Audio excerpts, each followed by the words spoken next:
afternoon, everyone. Chris Berryman here, coalition builder and founder of Bringing Humanity Together. You know what today is.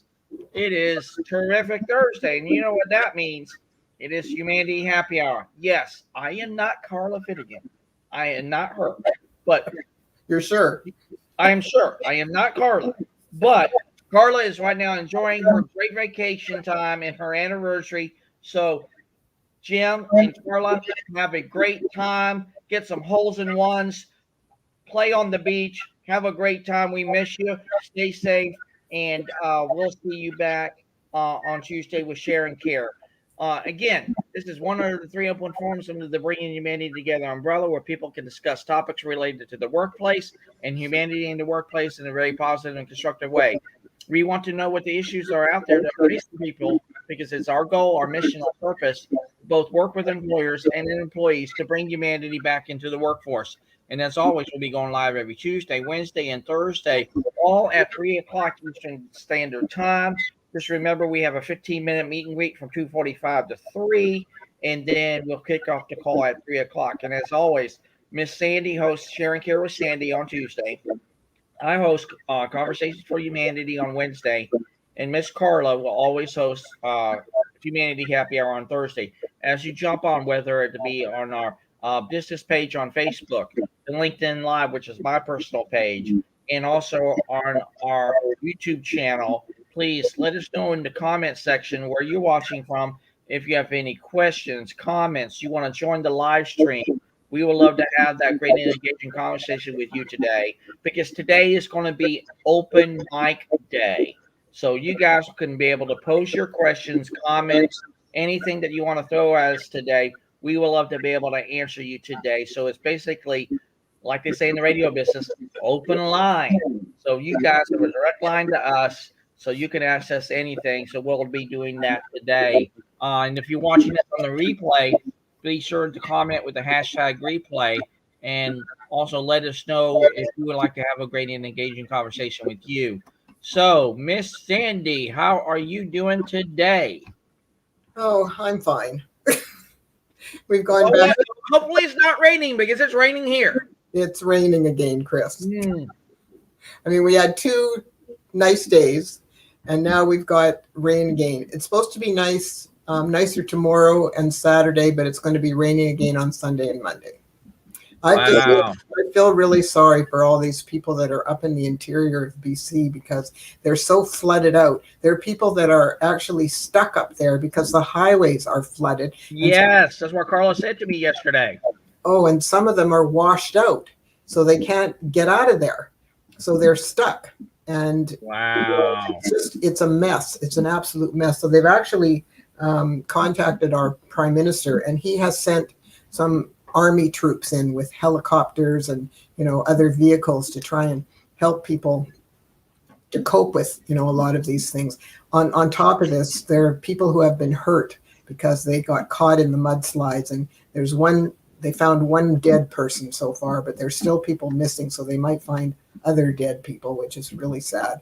But they actually flew in some medical people because the hospitals in the interior are small and they don't have the resources that the bigger cities have. So they've also flown in some specialty medical people to deal with the people who have been injured in these mudslides and stuff. So, they're doing their best to help these people, but it's a friggin' mess. I mean, the town of Merritt, there's 7,000 people that live there. They were all told to leave. There's nobody left in the town. And wow. Abbotsford has a plain around it, and the plain is totally flooded, and it's also a huge agricultural area. So a lot of animals have drowned. It's just terrible, Chris. And I mean, they're trying to save the animals, and some of them have been saved, but there have been a lot who have drowned, especially calves, because they're not very big. Right. But they've got egg farmers there and dairy farmers, and plus it's a huge agricultural area, and depending on what happens with all of this, it could cause shortages. So so people are very nervous about what's actually going to happen here because it's huge farmland, and they grow all kinds of vegetables and fruits and different things. And if Right. they're going to be damaged because they've been underwater for who knows how long, then there won't be as much local produce to get. So we'll have to get it from other places, but which will make it more expensive, of course, and it's already expensive. I can't believe what it costs when you go to the grocery store these days. Yale's always teasing me. Because I have my list, and he goes, "Well, what do you think the list's going to be today? $250, or like whatever." And it's just because costs have gone up hugely.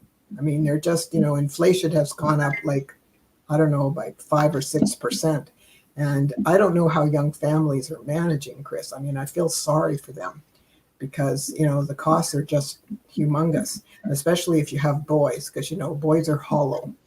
Yeah. I remember when Mark used to come home from school and he'd have a little snack, like it would be, 3 bananas and 3 granola bars. And, I just look at him and he's not heavy at all. He exercises like a fiend, but it's just, so I tease him now because now he's got 2 little boys. And his younger one, Sam, said to me, he said, "I can't wait till I'm an adult." I go, "Why, Sam?" "Then I can eat more." Because he's very small, he's tiny. But it's just, boys do eat usually more than girls. But it's just, I don't know. I mean, Mark and Kim are doing very well, so they don't worry. But I worry about some of these young families that, maybe only have one income and have kids, and, they've got a mortgage to pay, and they got to gas up their cars. And gasoline here, I don't know what it is in Florida, but do you know what it is here? It's What is it? 169.5 for a liter, not even a gallon, Chris, a liter. Oh my gosh. It's very expensive here. So Very. what would that be in US dollars then? Well, it'd probably be maybe $1.50. It's very expensive here. Well, see, right now a gallon of gas here in Florida is $3.45. Wow, so that's not cheap either. Yeah. And I believe this is Brian, but we'll see here. But he's chiming in, and he says it's less than $4 here, and he lives in South Florida. Yep, less than $4 in South Florida. So, Brian, we would love to have you on, sir, if you please. It's going to be open line Thursday, and it's open up to the live audience for any questions for me, Sandy, or yourself. And wish Carla was here, but she has to play some golf, spend some time with Jim because they've been married for 16 great years. So a little time is well deserved. So, like I said in the intro, I am not Carla Fedigan. I don't even play her on a commercial. I couldn't even do that. So that would not be me. But it's like what was that? If you sleep at a Motel 6, you'll be like a lawyer or whatever. Remember those commercials? Not me. I'm sorry. I don't sleep at a Hotel 6 to be able to say I'm a host of a Humanity Happy Hour. It's just not me. And Graham says it's very expensive in the UK. So how much is it in the UK, Graham? I'm sure when you think about the British pound and when you flip the currency rate, I'm sure it's still pretty expensive either way. Yeah. It's just, again, more and more people are buying electric cars, which is good because it's good for the environment. And then they don't need to buy gas, so they can just charge their car. And so even a lot of condo buildings and apartment buildings are putting chargers into their garages, Chris. Well, I saw a commercial for Ford for one of their trucks. It's a new F-150, I believe. And literally, the truck can literally power your house if the house goes out. I've seen that commercial. That's amazing. And that's technology. Excuse me. Yeah. I think that it's a really good idea because this whole climate thing is just, it's disastrous. I mean, that's the reason why we have the mess in the interior of BC. It's because of the climate. Because normally this doesn't happen. It just doesn't really. And, you know, even here in Vancouver, we had 100 millimeters of rain, Chris. I mean, that's a lot of rain. That it is. Interior, because there's so many rivers in the interior. So all the rivers overflowed their banks and washed out the roads and the railroad tracks and everything. So it's horrible. There are a few things that happened in the Lower Mainland, but nothing like what's going on in the interior of BC. It's so sad. I just feel so sorry for these people because their homes are full of water and the roads are all washed out and the grocery store shelves are quite empty because, you know, you can't truck anything because the roads are. Well, yeah, because the roads are all out, you can't take anything across. Now, I've heard of this before, and it's been used in a lot of, I guess, what they call dam-ridden places, to where if there was a dam there, they had to build a dam, and what they ended up doing is build a temporary road over it, and then for somehow or reason or another, it's the Army Corps of Engineers does it. They can literally put a makeshift dam underneath, and then they can build it out that way. I've seen that done, but also the Army Corps of Engineers can also build temporary highways that's actually floating on water. They can do that. I've seen that done. What else have I seen? I have seen the Hoover Dam in Nevada was actually built by the Army Corps of Engineers. Oh, I've been there. I've seen that dam. It's amazing how big that thing is. Oh yeah, it's huge. It's huge. When we were in Vegas, 6 of us went there because it was it was for our 65th birthdays. And wow. So we went there with our husbands, and we had a lot of fun. I mean, we went to some shows, and, you know, we went out for some nice dinners, and we went to the Hoover Dam, and we also went to some of these discount malls and shopped, and, you know, I mean, we had a lovely time, and we stayed at the Bellagio. Oh yeah. You know, which has those big fountains in front and everything. Yeah. So we got a package deal. So it was nice. Yeah. So it was fun because the 3 women, our birthdays are all within about a month of each other. And in fact, for many years now, we've celebrated our birthdays together every summer. Because I'm the oldest, my birthday is on the 30th of July. Bonnie's is the 17th of August, and Eileen Joe's is the 6th of September. So, you know, so what is $2 per liter? But that's in euros. So $1.42 in euros will be about $2 a liter here in the United States. So they're actually cheaper in gas there than it is here. Yeah, and cheaper than here too. Yeah. Yeah, it's everything is just so expensive now. Oh, you ain't gonna believe it. I think this is Brian, but I'm gonna check. I think this is awesome what he just said. That's it. Yep. Yeah. No, it's actually Graham. Graham actually just said that. Graham just said this. If you could have any guest speaker on the call, who would you have and why? Who would we like to have on? I know who we'd like to have on. John Maxwell. I knew you were going to say that. I knew you were going to say that because, you know, your favorite 3 words: listen, learn, and lead. I would love to have John C. Maxwell on. Amazing, Chris. I mean, yeah, he's wonderful. Really amazing. Yeah, he is. Yes. Well, for me personally, even though John C. Maxwell is probably one of the ones I would go with, but I would go on a different route since you already said that.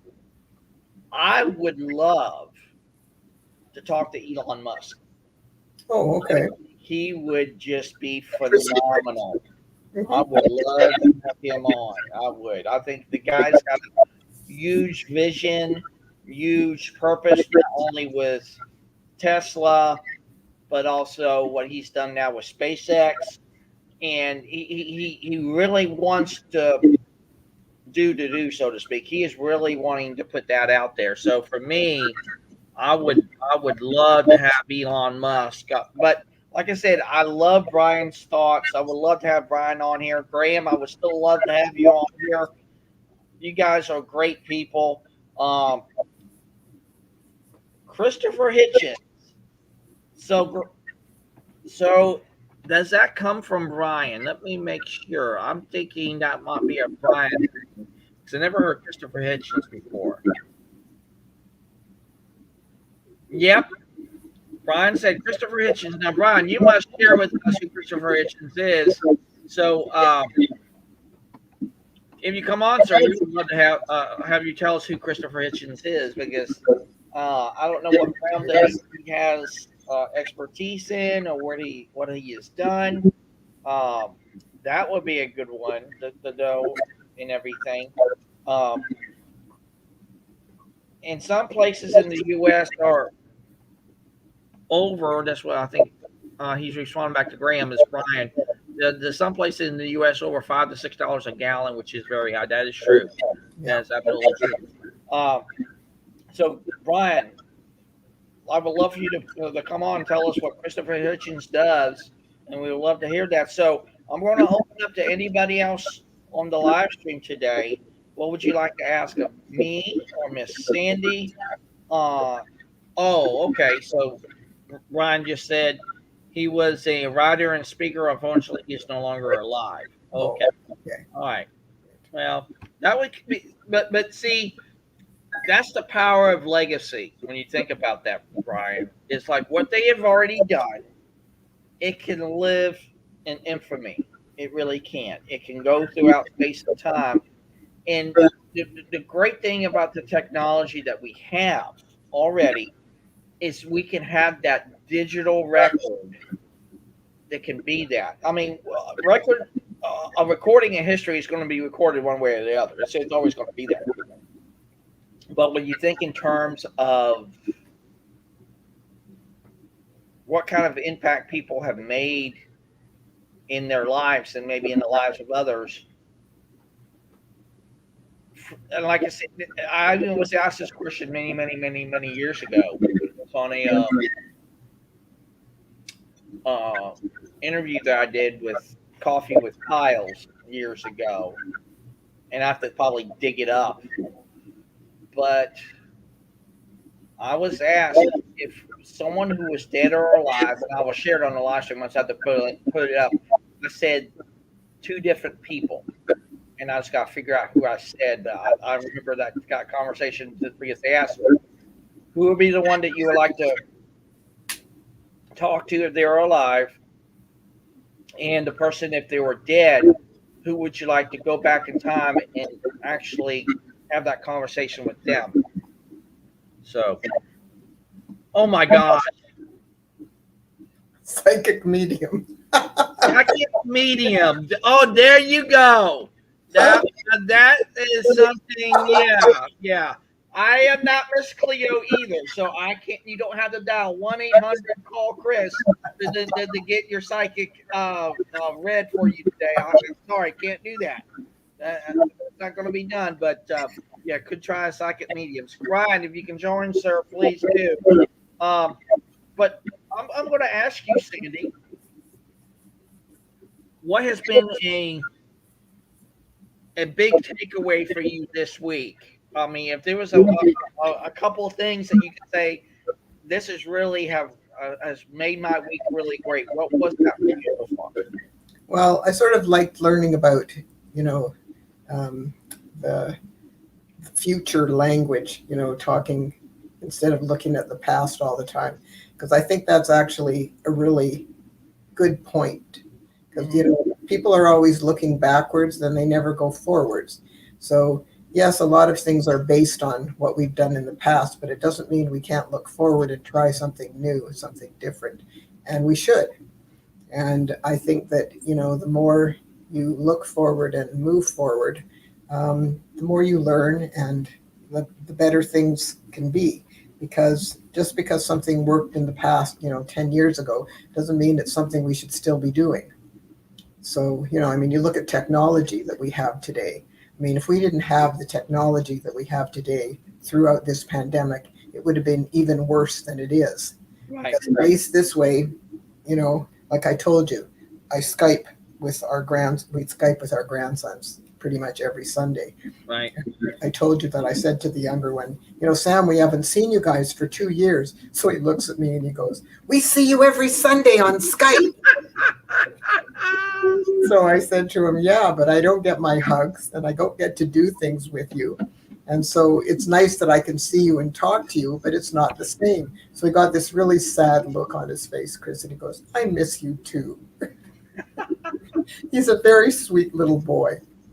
Yeah. It's just, at least we can have those conversations and we can see them, but it's not the same as actually being with them. And I miss being with my grandsons because I love to do things. I know you do.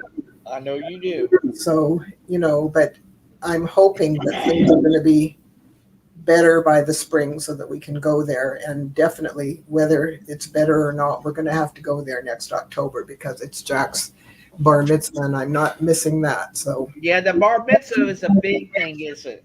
Yeah. Yep, it is. We're gonna, no matter what's going on, we're gonna have to go. So well, what I've learned this week is I will take it back to what you said about future-based language. I really have learned a lot from that. And Graham just said, we might do reach out to Graham Hancock to discuss. I don't know how to pronounce that word. I don't know what it is either. I don't know either. Brian, you probably have to get on and tell us how that's pronounced because that's kind of unique. But yeah, that's what was just showed up in the chat. So, and I believe that comes from Brian. Yep, that comes from Brian. And yes, Graham did say he could provide a second medium for Brian. So, but that was good. But yeah, like I said, when it comes to future-based language, I've always been a forward thinker. Years ago, I was always thinking in the past, and I was always basing what I've done from that past-based dynamic. And Vine of the Dead. Okay, so that's what it basically means. Okay. Vine of the Dead. All right, cool. But like I said, the more and more I've talked to Brian and to Graham, it's truly empowering that when we can take language, and Brian truly believes in this, I'm really believing this now more and more every day, language can really power not only the conversation, but really empower the direction of where we go, and not only how we lead, but also how we grow into those possibilities that are there. And that generative language does speak volumes when you allow that to occur. Mm-hmm. And the one thing that's never set in stone is, number one, that change. Change is always going to be a constant. It's always going to go and do what it wants to do. But once we embrace that change, we can have a better foothold on what is the outcome not only of ourselves, but what is the outcome that we want to have for others in context of where we are in relation to them, whether it be in a business dynamic, community dynamic, whatever. And I'm so getting used to now living it in the reality that's the here and now, but see the possibility that is there far beyond the horizon. And that future-based language truly does that. And thank you, Graham, and thank you, Brian, for showing that to us, because that is truly amazing. But yeah, that's what I've learned this week. So anything I've learned is future-based language is a great context and a great way to not only move a conversation, but show people possibilities through the power of language. Yes. And I think it is important to pay attention to that because you're right. Otherwise, people are just always stuck. I mean, they're literally stuck. And that's not really a great place to be. Right. You want to try and overcome your fear and move forward because I told you, a lot of people just draw that line in the sand and they stay behind it because they're afraid to step over it. I'm sorry, you got to move forward. That's how life works. And if you're not going to do that, you're not going to learn anything. You're not going to grow. It's not healthy for your brain. And you're just going to be stuck. So you might as well just be a robot. Right. Right. It's just, it's sort of too bad that people get stuck like that. And it's their choice. But it's just far better if you take a step back and go, okay, well, what else can we do? And then, as we've also spoken, collaborative discussion on what we could do to move the business forward or to expand the business or so on and so forth, which would involve some changes. But I think that if they make sense and if they're going to be beneficial to everyone, both from a functional perspective and from an income perspective, then it's some things that probably should be explored and even tried. And it's just a matter of having those discussions and getting people on board to move forward. And again, like we discussed yesterday, just because we think the culture is good doesn't mean everybody thinks the culture is good. So, it made good for the majority of the people, but a few people may not be happy. Well, then maybe Right. maybe they have to leave, Chris. Right. But, Because, but let me ask you this, Sandy, because this has been on my brain for a long time now. Do you believe that not only we can build upon the things that are in alignment to one another, but also in context to that, can we also build upon the things that maybe are not in alignment to each other? What's your thoughts on that? well, I think if we explore what those things are, Chris, maybe we can get other people on board, even if they weren't comfortable initially. But if we explore how it would work and what the advantages would be, because again, whenever you're going to make a change, you have to tell the people what the advantages are going to be, why it will be beneficial for everyone to get on board with this, and also to give them the opportunity to have some input in exactly how this is going to work and how we'll move it forward and so on and so forth. But when people can see the advantage, then they're far more likely to agree that it's something we should do. And so that's one of the most important things about change management, because, change is the event. The transition is the process, and it's the most important part of change. You don't have a good transition process, you're not going to affect the change. So it's very important that we get people on board by teaching them and showing them why it would be advantageous for them to accept this forward movement, whatever it's going to be. And I don't think that's so hard, but you already mentioned it. One of the most important things in any relationship, whether it's a business relationship or a personal relationship or whatever, is being able to communicate effectively. And if you can't do that, then nothing's going to happen, because effective communication is the key to long-lasting, meaningful relationships in every aspect of your life. And people who don't communicate effectively have trouble. They struggle. It's frustrating. But it's very, very important to be able to communicate with clarity. And, it's just a lot of people don't know how to do it. And like I said, a lot of people don't know how to listen because they haven't been taught. And I know that may sound strange, but there are all kinds of factors that affect active listening, good listening.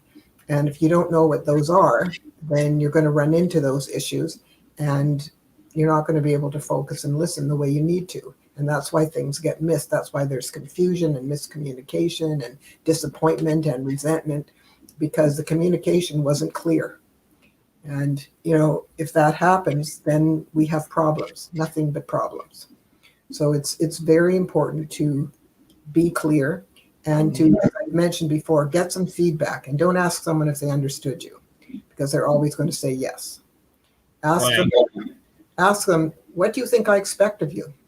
It's a very different question, because then you'll find out if they actually heard what you said to them.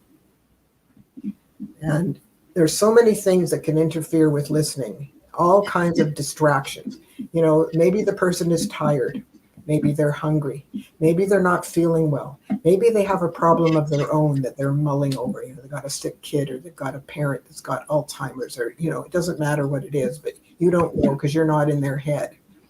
And also, if you're in a room where there are people walking in and out, or there's a lot of traffic noise or construction noise or business machines, fax machines going, or side talking going on, those are all very distracting and make it exceedingly difficult to focus and listen well. So that when you have an important conversation, you want to make sure that you have it in a place where there aren't a lot of distractions, where people can actually focus and concentrate on the exchange. Because if not, then your message won't get across. And, people need to understand that. They really need to understand that. And, again, like I said, if you're tired, or you're hungry, or you're too hot, or you're too cold, or you have a problem of your own, it's going to make it very hard to focus on whatever somebody's telling you, because you've got all this other stuff going on. Right. And all those things are going to supersede any message that's coming at you. Correct. So people need to understand that listening is an art, and you need to know how to do it, and then you need to practice it so that you get good at it, because otherwise you're not. Anybody can hear things unless they're hearing impaired, and they need a hearing aid. But listening is a whole different thing. It's not the same as hearing. And a lot of people don't understand that there's a difference. They don't get that. Yeah, and I agree with you. Listening is truly an art form in and of itself. And I'm wanting to become not only a better listener, but a better learner, to become not only a better person, but a better leader, because listen, learn, and lead. Because I know what we're all doing here at Bringing Humanity Together is truly not about us at all. It's something so much larger than itself. And I want to ask you this, and this is what Brian said to us a few days ago in our chat room.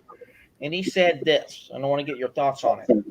Bringing humanity to the workplace is, we are creating work environments people love. What's your thoughts on that? Well, I think that's what we're going to try and do. But again, as Carla said yesterday, just because, maybe the majority of people think that the culture that's been created is wonderful and they're happy, it doesn't mean that everybody will. And those that don't want to get on board and don't want to be respectful of one another and supportive of one another and encouraging and all those things, then maybe they're not really right for the company, Chris. Maybe they're just not the right person. And if they're not, maybe they should leave.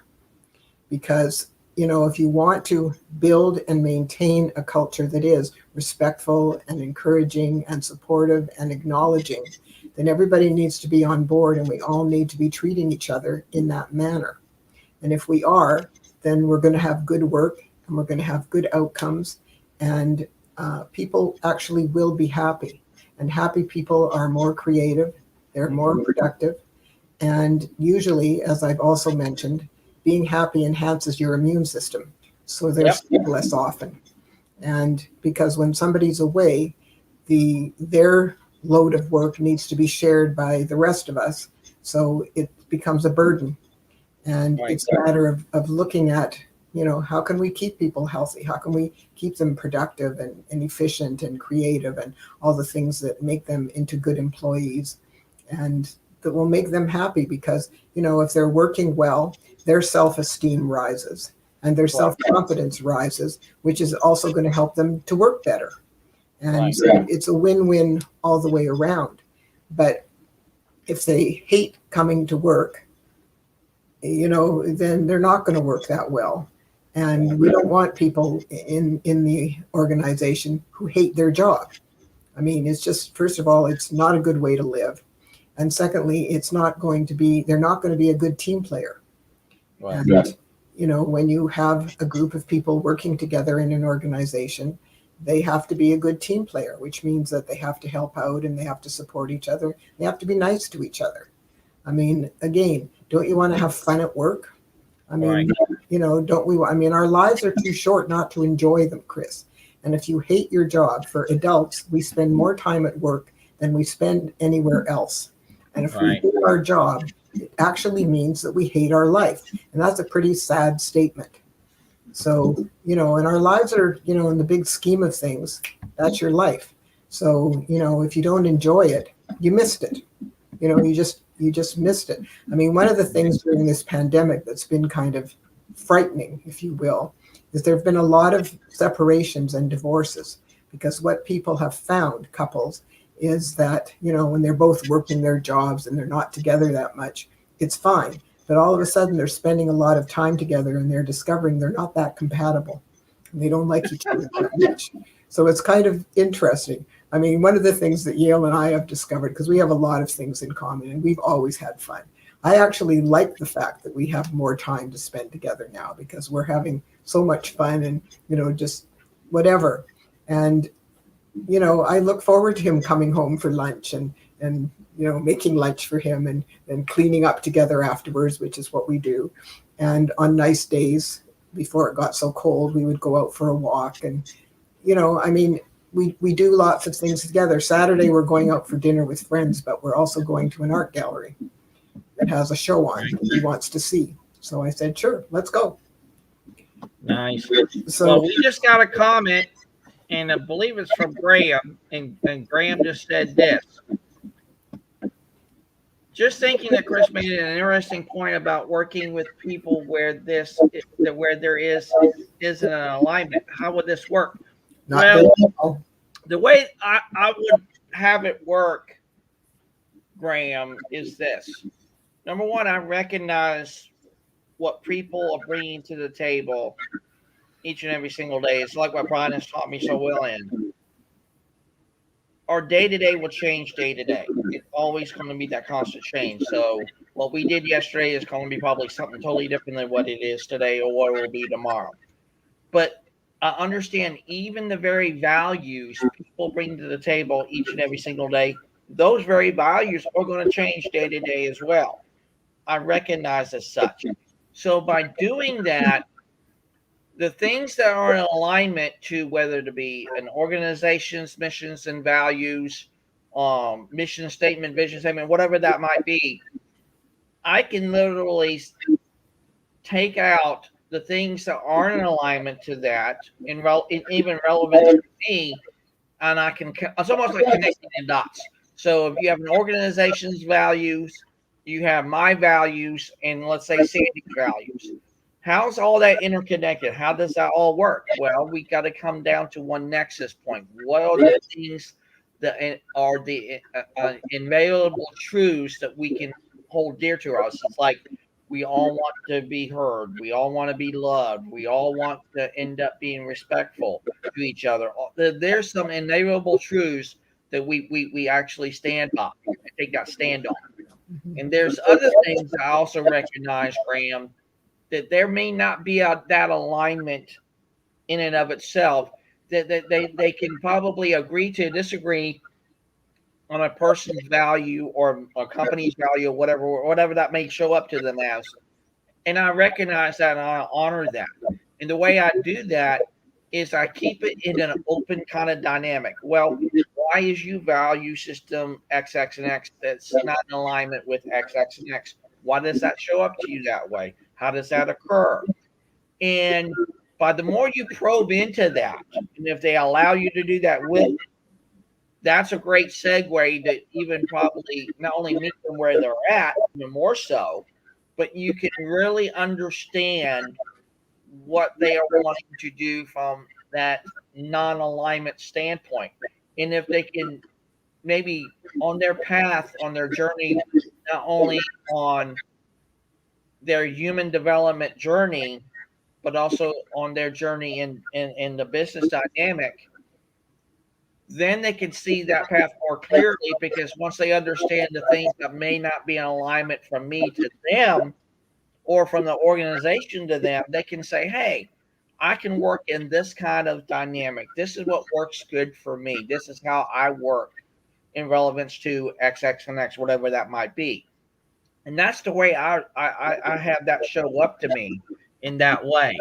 Um, and Graham, alignment is not needed, commitment is. Now, I agree with that. How do you get yourself to do things that you don't want to do but must? And I believe that's another Brianism, and that is great. Let's see here. And if it is, yes, that's a Brianism. Brian, that is spot on. And I was going to go to that commitment level too as well, because I believe if I'm committed to that group of people or that individual, whatever, if I'm committed to know who they are and intentional about it, I believe there's nothing that we cannot do from a team dynamic, community dynamic, or even a one-on-one dynamic. Because, like I said, there's going to be some things that are misaligned from time to time, and I recognize that. So that's the way I would approach it. What would be your approach? Well, I agree with you, Chris. I think that, like you've said many times, you've got to go to people where they are. So you have to find out where they are and why are they there? And would they be open to looking at something else or considering another approach or, whatever. And if you can have that conversation, you might find out that maybe you're not that far apart. But if we don't have those conversations, we don't learn. And it's very, very important to find out where someone is and what would make them happy or what they really want from their job or whatever it is. And then if we can provide it, then we're good to go. And yeah, sometimes we do have to do things that we don't want to do. But if it's part of the job and it's your turn to do that, I guess you just have to suck it up and do it. Hopefully you don't have to do it every day or all the time. But from time to time, yeah, you do have to take on something that maybe you don't like doing. I mean, I did something today that I don't like doing.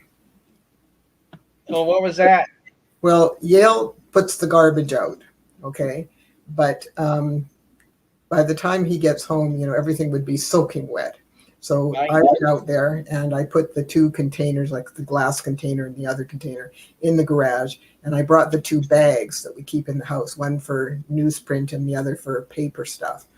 And I put them in the sink in the laundry room because it's warm in there because that's next to the furnace room. So they'll dry out. I don't like doing that because that stuff is gross. But anyway, but that's okay. I often will do it, especially if it's wet out, because I don't really think that Yale should have to come home and deal with that. He always puts together the garbage and he puts it out. And, but the garbage men come when he's at work. So, it just is what it is. And our handyman is really good. He puts the stuff together and it was just outside my gate. And sometimes Dave even brings it inside my gate. It just, sort of depends. But I just felt, that I would, and I do it for him. And he thanks me. He appreciates that I help out. But it's not something that I like to do. Yeah. And Brian, I would love you to get on here and speak about the alignment is it needed and commitment is. I'd love to hear your thoughts on that. Because I know for me, I have to be really intentional of letting go of the things that would keep me from not doing something when I really should be able to do that. And part of that comes from ego. Well, no, I can pass the buck to somebody else. They'll do it. It's not my responsibility. I've done that many, many, many times. But see, I've learned to let that go. And I know if I'm committed to doing something, Brian is right. The alignment isn't really needed. It's the commitment to do what you're asked to do, not told to do, but asked to do.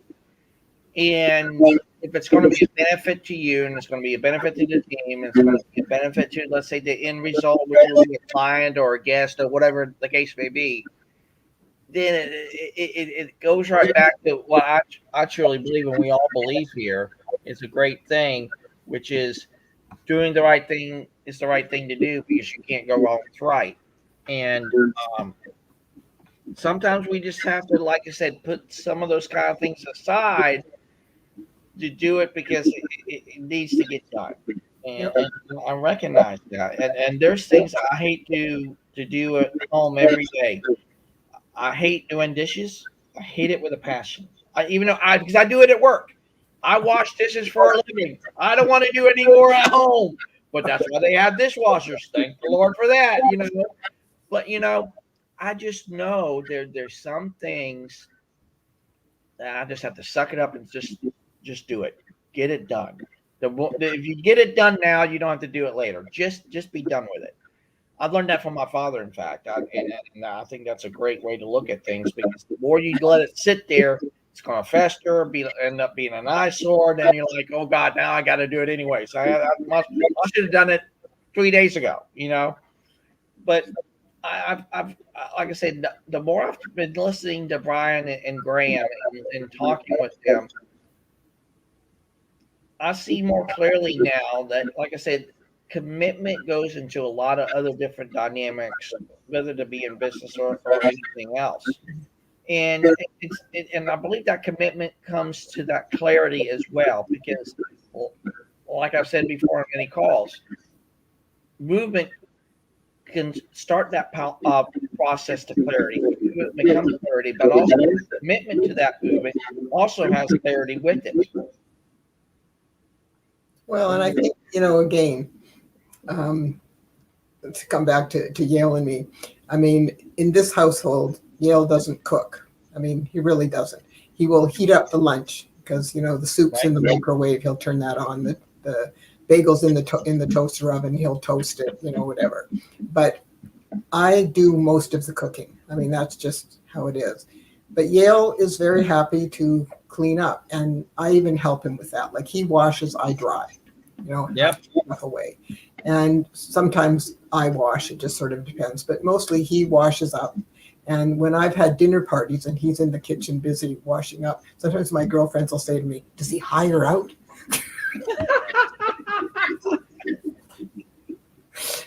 Well, obviously they haven't trained their husbands, what can I say? But it's just a matter of, we sort of have a division of duties in terms of what goes on in our household. And I also do a lot of gardening.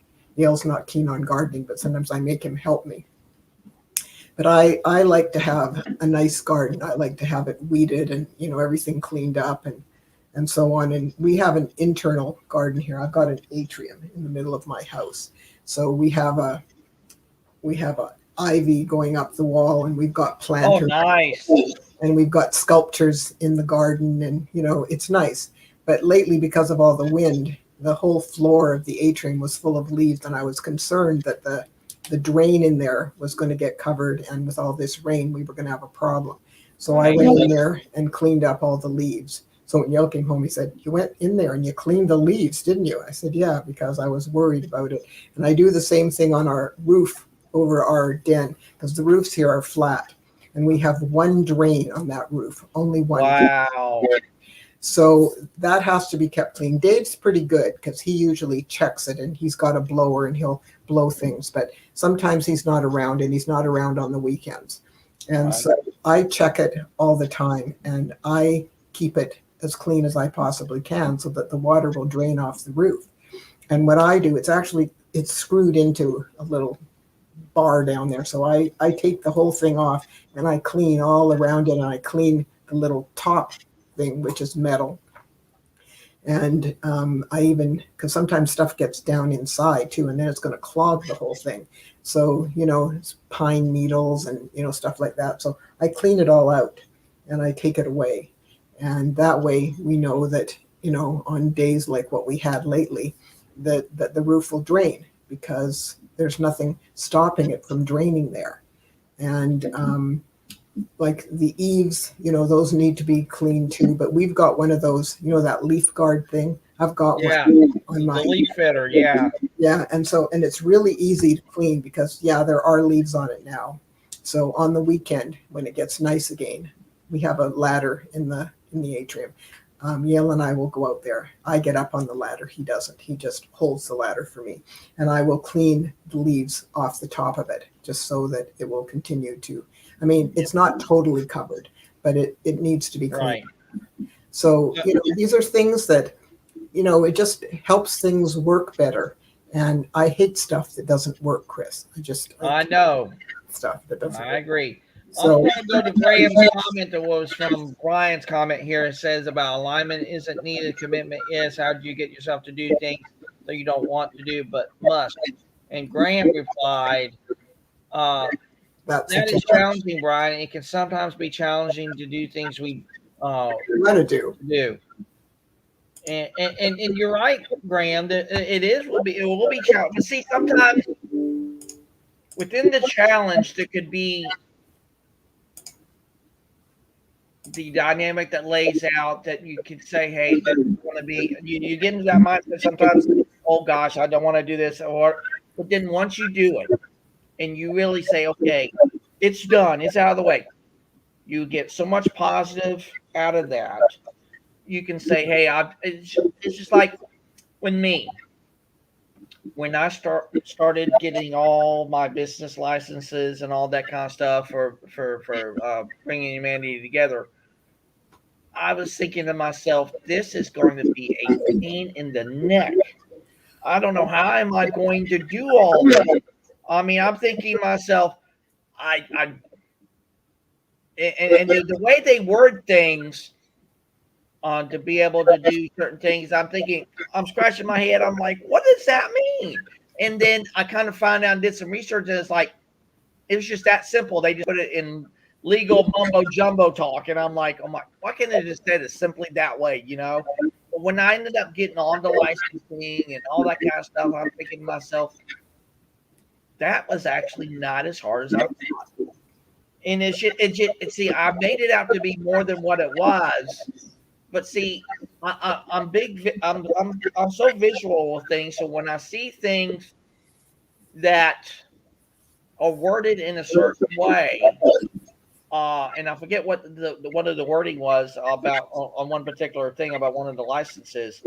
If they would have just said it the other way for me to begin with, I would have said, okay, easy peasy. I would have done that in a second. But the way they worded it, it made me hold off of getting it because I'm thinking that's too much legal ease for me. So I really don't know, should I even do that? But then when I really, like I said, kind of dig deep into it and ask a couple of people, and they said, oh, that's just legal mumbo jumbo. They just had to put that in there for whatever reason they do. And I was like, well, why can't they just say it? I'll go back to KISS. Keep it surprisingly simple. Please, just do that, ladies and gentlemen. Just do that. It'll be so much easier. That's the way the world works. But that's why I've ended up doing a couple of things in building this out. I literally had to go through there and say, huh? Why? Should I? But, I did it anyways because it needed to get done. Yep. Well, it's true. And, a lot of times I've even explained it this way, where if you're in the profession, so if it's a lawyer talking to another lawyer, they can use legalese. But if you're talking to your client, don't use legalese. Use plain English so that the client can understand what you're talking about. Because the way I described it when I was teaching in the entrepreneurial program, I said, if I talk to you about carious lesions and mesial, distal, lingual, things like this, and they're all looking at me like, what is she talking about? I said, you wouldn't understand what I was saying, but if I showed you an x-ray and there was a dark spot on your tooth and I told you that was decay, then you'd know what I was talking about. And I said, you all know what tartar is? And they go, oh yeah. And I said, and you know what plaque is, right? So, it's just a matter of using the terms that the people know so that they can understand what you're saying. Because I told you about that treatment plan that I sat in on, and the dentist described all the different restorations he was considering for this woman, but he described them in dental ease. And I was looking at her face, and I knew she had no clue, Chris. So let me ask you this then, Sandy. Why do we do that when we can simply just say this is what it is? Why do we sometimes do that? Whatever profession it is, why do we make it harder to connect with people to say what we really want to mean, but we don't say it? Why is that a big thing for us as human beings? The reason that happens is because the professional terminology is more specific. And Okay. anybody in the profession knows exactly what you're talking about. And I said to him after she left, I said, she's going to go home and her husband's going to say, what did the dentist say? And she's going to tell him, I have no idea. Right. And I said to him, don't you have pictures, or don't you actually have these restorations that you could show her what they look like? Because verbal description doesn't help her. You and I know what it is. So when you describe it verbally, I can picture it because I know what it is. Right. But she can't, because she has no idea what you're talking about. So she doesn't know the difference between a gold crown and a Ceramco crown, and a silver filling and ceramics and any of this other stuff. She has no idea what you're talking about. You needed to show her, this is what your tooth looks like now. If we put a gold crown on it, this is what it'll look like. If we put a Ceramco crown, which is porcelain fused to gold, on it, this is what it'll look like. I said, you've got pictures of this stuff, right? He goes, yeah. I said, so why didn't you show her pictures? Because then at least you know what you were talking about. Because there's just no point in talking to patients and using dental terminology or legal terminology or medical terminology. And the patient then doesn't really know what you are telling them. And they walk out going, I have no idea what he just said, and it's not helpful. They need to understand what you are trying to get across to them, or they can't make an informed decision. And if they can't make an informed decision, they don't decide. And that's why in most dental offices, there's literally hundreds of thousands of dollars worth of work sitting in people's charts that they haven't moved forward with because they don't know what the hell the doctor was telling them. That is true. And when you think about it in relevance to what we do in everyday lives and even in business, sometimes if we can just keep it surprisingly simple for people, they will get it. It's just like what you say before. When you ask somebody to do something, you just don't go out and say, "But did you hear me?" Because they'll come back and say, "Yes, they heard me." But when you say, "Hey," and you put it and you frame it like, "What do I expect of you?" and then they'll come back. It's almost like It's almost like when you test somebody and give them a test, they can come back and recite the test to you to a certain degree and say, "Hey, this is what the test means." Bang, bang, boom, and then just literally recite it back to you. And I believe that if we, like I said, keep everything surprisingly simple for people, that's how not only we can have better effective communication, but a better way to engage, better way to understand where they are at, and all that kind of stuff. Because if we just give people something to do, and we give it to them on a piece of paper, or we send an email or whatever, sometimes they may not get it. It's like with me.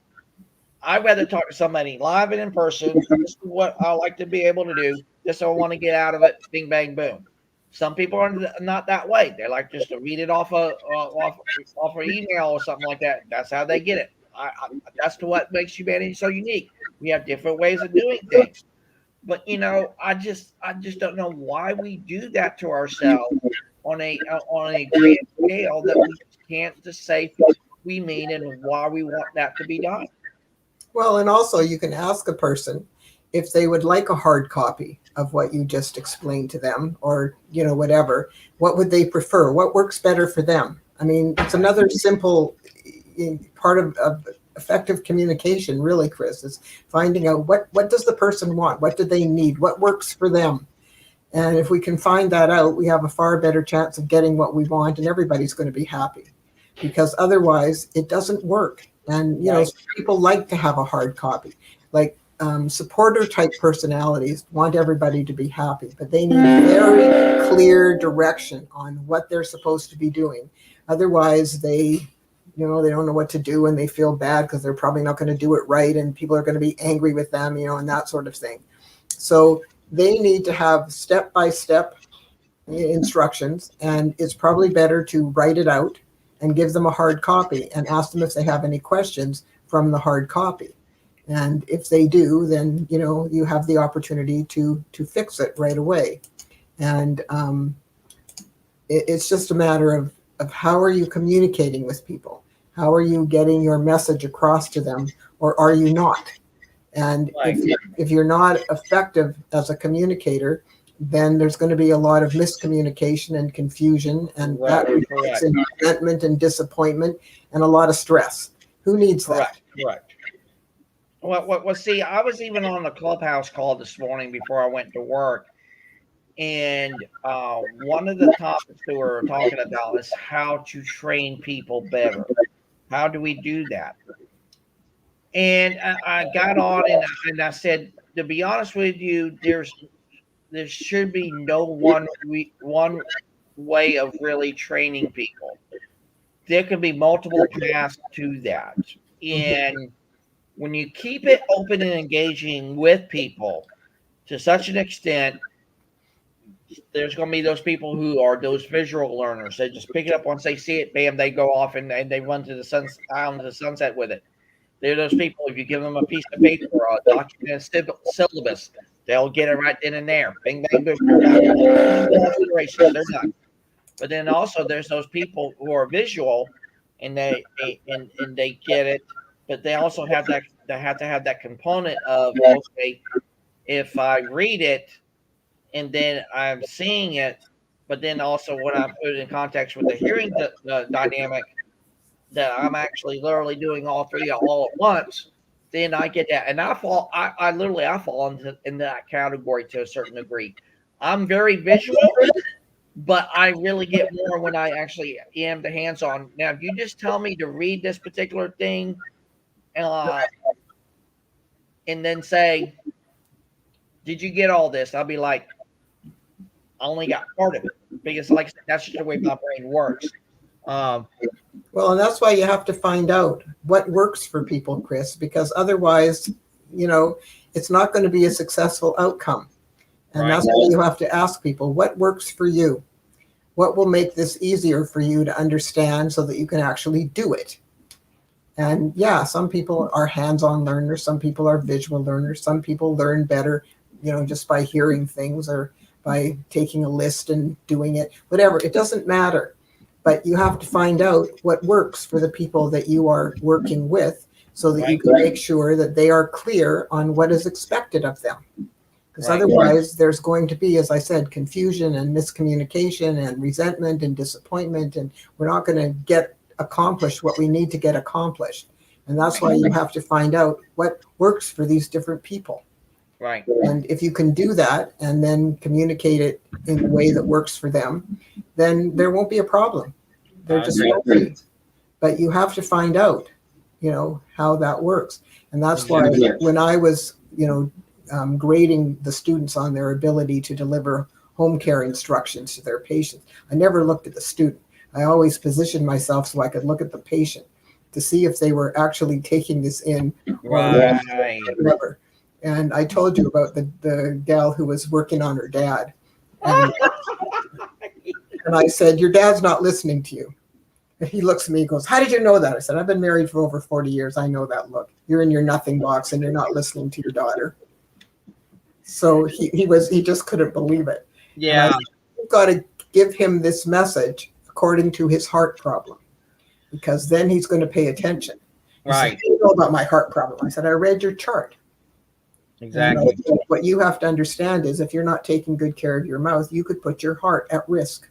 Correct. So your daughter needs to package it in that way to get your attention so that you will actually listen to her and do what she's telling you, because it's for your heart health. Exactly. And an inflammation of the lining of the heart is very hard to treat because it's hard to get anything there. Right. And, when you swallow some of these bad bugs, what they look for is a weak spot. And, exactly. If you have a weak heart, that's where they're going to go. So you don't want anybody who's got heart trouble to end up with a bacterial endocarditis, which is an inflammation of the lining of the heart. It's Right. really hard to treat. I'm sure. Yeah. Heart condition, she needed to send the message in that package. I mean, Correct. the message is always the same, and I told the students that, but every person is different. So you have to package the message a little differently to get their attention and make sure that they are listening to you and that they're going to do what you're telling them, because it is for their benefit. But if you haven't delivered it to them in a way that they actually heard it or that it mattered to them, they're not going to do it. Right. And, you know, that's why I told you about this friend of mine who was going to have a heart transplant, and he wasn't very good with his oral self-care either. Right. So, you know, I told him, I said, Jim, you got to pay attention to me this time, because you're going to have a heart transplant. And these bugs go to a weak spot, and your weak spot would be your new heart. He goes, what are you talking about? So, you know, so I told him.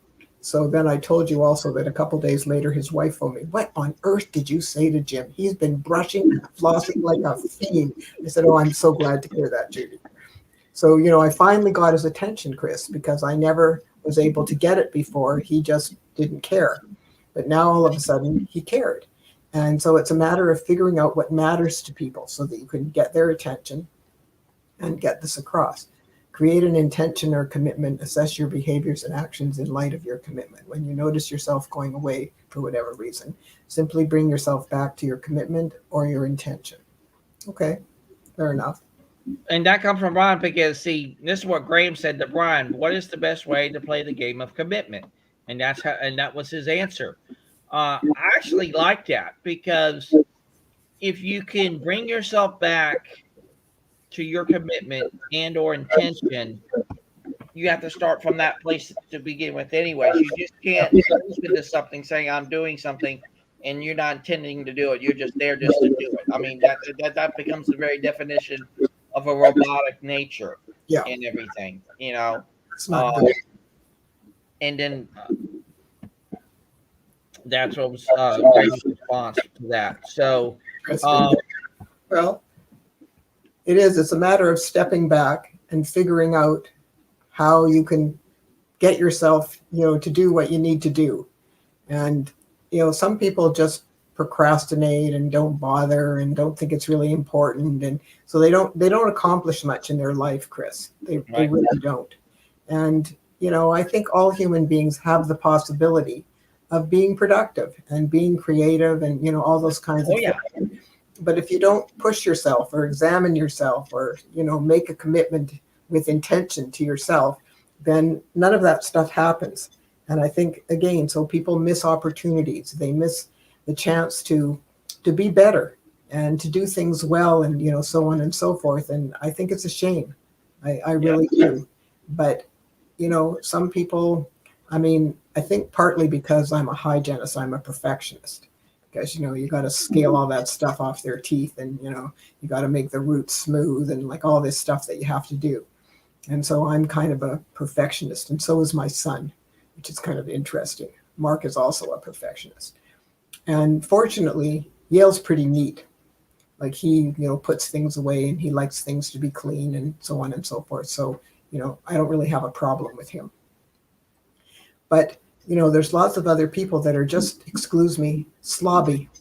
You know, they're just so slobby. It sort of blows my mind that, you know, their house is such a mess and everything is, you know, I don't understand it.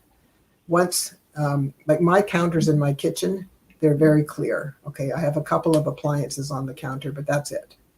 So a couple friends of ours came over one day, and Arthur looks in my kitchen and he goes, how come you don't have anything on your counter? I said, Arthur, counters are for working. He says, well, where's all your stuff?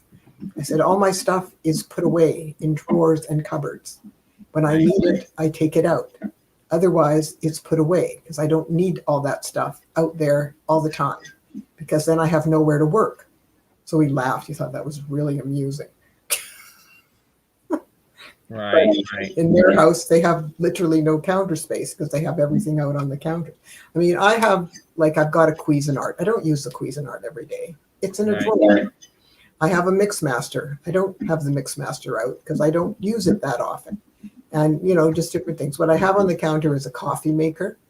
I have my toaster oven. because I use that. I even use that for cooking sometimes. I have a kettle, and there's nothing else on the counter. On the other counter near my stovetop, I have one of those little brooms, that you plug in and you use for cleaning up things. But other than that, there's nothing on that counter either. Because again, if I'm working on something, like if I'm making a bread or I'm, baking or putting together a meal, I need the counter space. I'm sorry, I don't want a whole bunch of machines taking up my counter. So, it just depends how you work.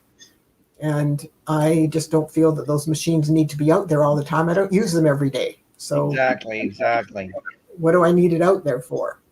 Yeah, I agree. So let's go to our final thoughts and call to action and wrap this great humanity happy hour open session come to a close. So I will go to you, Graham and Brian. What would be your final thoughts and call to action for today? And I'll let you guys put that into the chat room here shortly. And Sandy, what will be your final thoughts and call to action today? Well, again, I think it's in a lot of ways, Chris, it boils down to effective communication. I think if you're not communicating well with your people or with your family or with anybody, as far as that's concerned, then there's going to be a lot of resentment and disappointment and miscommunication and confusion, because we're not going to accomplish what we're trying to accomplish. And on a personal level, you have to make a commitment to do things, and you have to have the intention that you're actually going to fulfill that commitment, because if you don't, you won't accomplish much. And so I think that people need to understand that that's how things work. And so if you're going to accomplish things, if you're going to accomplish things, you need to have that intention and that commitment to do those things. And, you got to be organized sometimes to get stuff done. And people who are disorganized don't usually accomplish very much. Right. So it's sort of sad, but some people are just more organized than others. But it doesn't mean you can't learn to be organized. Make a list, check stuff off your list, do something to help yourself. You're Not hard. Exactly. Well, here's Graham's call to action. He said, to master the game of commitment. That is good. I agree with that 100%, Graham. That is so true, because commitment starts from the law of intention. So commitment and intention go basically hand in hand. Go together. So for me, my call to action will be today, and we'll talk about what we talked about on Tuesday about values. And see what does value show up to us, and we'll talk about that at the beginning of the call on Tuesday. But for me, I'm gonna put this out there. What are your values? How are you intending to connect with people? And what's your commitment level to anything that you do? If you think of those three things, how do you take values, commitment, and intention, and how does that show up to you? So that'll be my call to action, is just ask those kind of poignant questions. What does that show up to you? How does that look? And everything. So that would be my call to action. Like I said, we'll talk about values and what God just put out here on Tuesday's call. So again, Graham and Brian, thank you so much for being on the call, and everyone else watching. We greatly appreciate you so much. We'll probably be doing some more of these open line kind of discussions down the road. But since like I said, I knew Carla was gone, I didn't really have nothing else planned. So I just want to throw it out to the universe and say, hey, let's just keep it open and just have those great and engaging conversations. So that's why I'm so glad that we had today. So again, Sandy, thank you so much for being here today.